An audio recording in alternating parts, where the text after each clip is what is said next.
I think what was interesting and fun for this special is we get to follow this quest for a Nobel Peace Prize, but then also to go to places where there is unrest. And so for us, as we were talking about the Peace Prize and sort of tracking Donald Trump's desire for it, we also are watching what's happening in Portland, watching what's happening in Chicago, looking for an opportunity to go and talk about this very dark story, this scary story. Yeah. I think we constantly were sharing stories of what's happening in Chicago, these ICE raids, and I do think it poses a challenge for a show like ours, which is a comedic show, and there's we want to go to places to shine a light on things that are important. I think the purpose of a Fingers the Pulse special and piece is to try to be reflective of what people are talking about, and that seemed to be the major conversation in the country right now. But also, there's some places where comedy should be, and there's other places where perhaps it's not adding to the conversation. Right. So we kept looking for an opportunity where we could use what we do and tell that story. Yeah, I think we were wrestling with the right time to go to either Chicago or Portland, and there were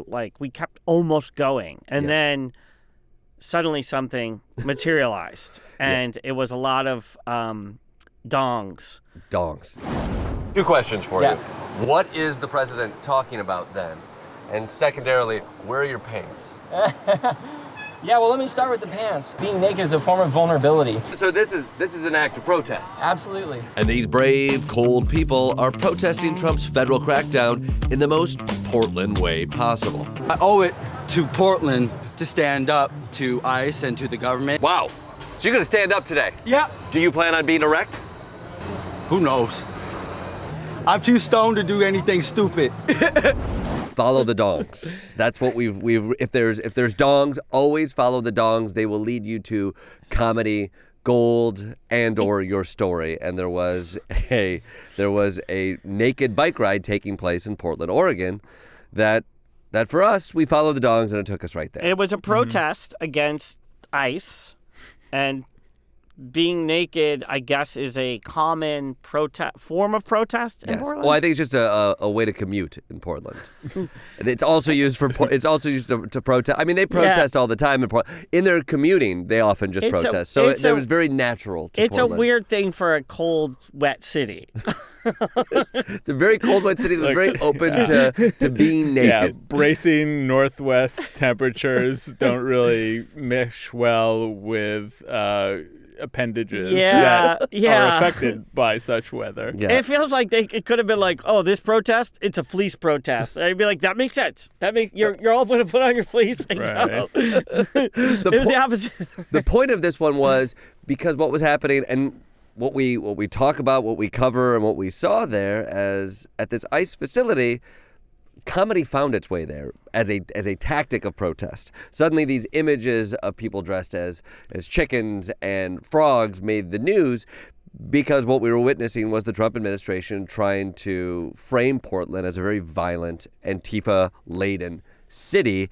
And when you see images of ICE agents pulling up their weapons on a person dressed as a frog, it de-escalates the situation, or that's the attempt, and that's the way in which the media started to frame it.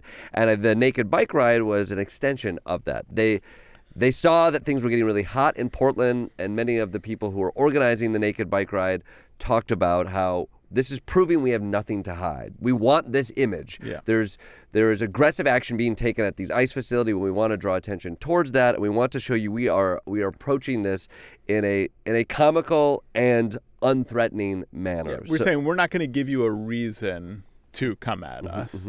And in one of the clips, the clarinetist. Yeah.